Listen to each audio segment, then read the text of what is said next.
Noong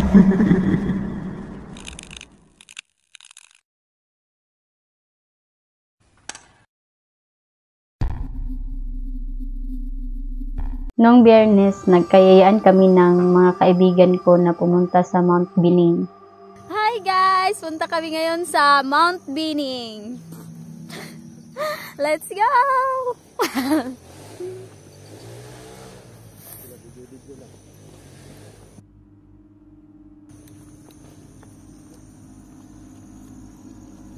Bago namin narating ang bundok, may nadaanan kami isang gubat na tinatawag nilang Ipilipil. Malayo pa ba yung Mount Bining? Sobrang layo pa. Tayo? Sige na. Parang nandun pa sa Ingat kayo ah. Ako na yung camera. Jen, ako na yung hawak. Sa aming paglalakad, may napansin kami isang matanda doon sa gilid. Sino yan? Nagtaka kami kung ano ang kanyang ginagawa. Kaya pinuntahan siya ng isa naming kasamang lalaki na si Kings. Bibili muna ako ng music. Anong bibili? Kings! Nung nilapitan ko na yung matanda, nagulat talaga ako kasi madami siyang mga tinda na mga yusi, candies, mga iba't ibang klase na mga junk foods. Tapos yun, tinawag ko mga kasama ko. Madami siyang mga tinda. Tinitinda?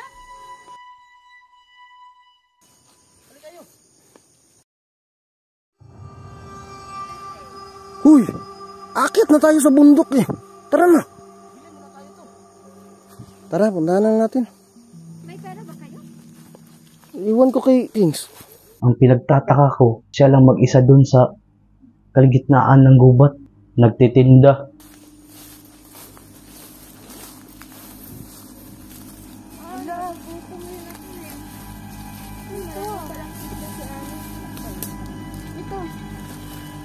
Ali, magkano pa Ali? Magkano yung... Ito. Nang kumuha na ako ng isang stick ng sigarilyo, bigla na lang suminya si tito mo sa akin na di na daw ako bibili. Sabi niya gano'n, bumili Kings, huwag ka nang bumili Kings. Sabi niya gano'n sa akin. Kings, anak, delikado. Basta. Kaya napagdesisyonan namin ng grupo na umalis na lang. Pero naiwan si Lo. Di namin namalaya na binigyan pala siya ng candy ng Ali. Iwan nyo na yan. Ako bira. Hindi na pala. Huwag na. Hindi na pala ako bibili.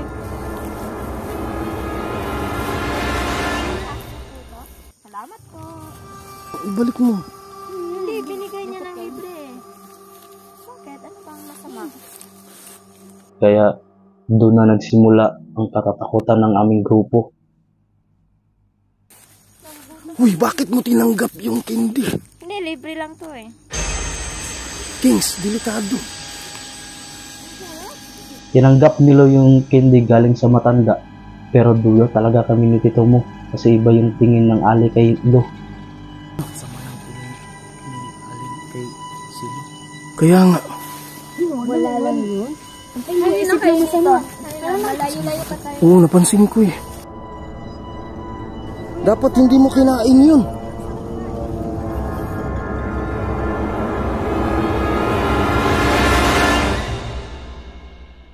So, binaybay na namin yung daan papunta ng Mount Bining. Sobrang saya namin, tapos nagtatawanan yung iba.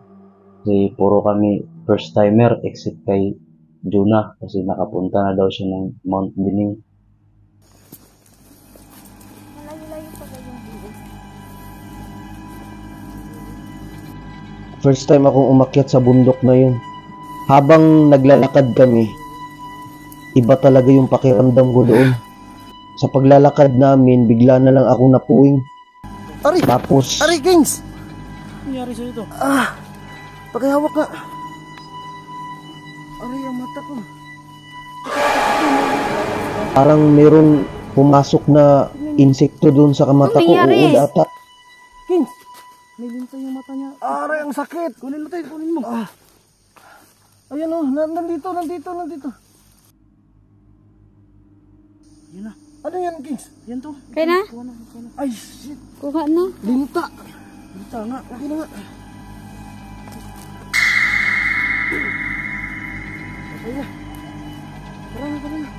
Nung natanggal na nila yung linta sa mata ko, bigla na lang tumindig yung mga balahibo ko. Pati dito. Feeling ko talaga merong nakatingin sa akin. Ingat kayo. Ako na yung camera. Grabe, ang dami palang linta dito. Tara. Pag uwi namin, galing sa bundok ng Bining, bigla na lang may naramdaman yung kasama naming babae. Masakit daw yung tiyan niya. Sakit ng chan ko. Ano ba nakain mo?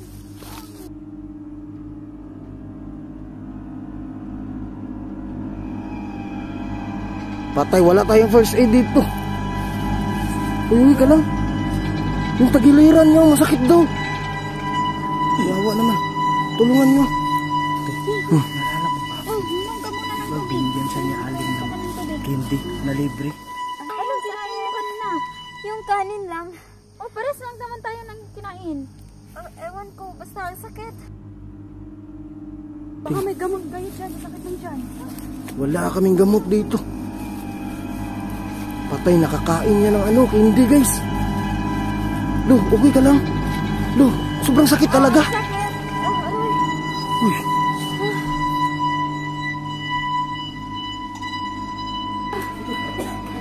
Buksan mo, Kings. Uy, Lo. Ha? Okay ka lang. Pasukan mo. Kings.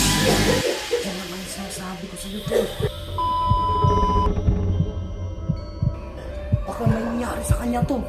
Patay, hindi ko alam eh. Anong gagawin natin ngayon?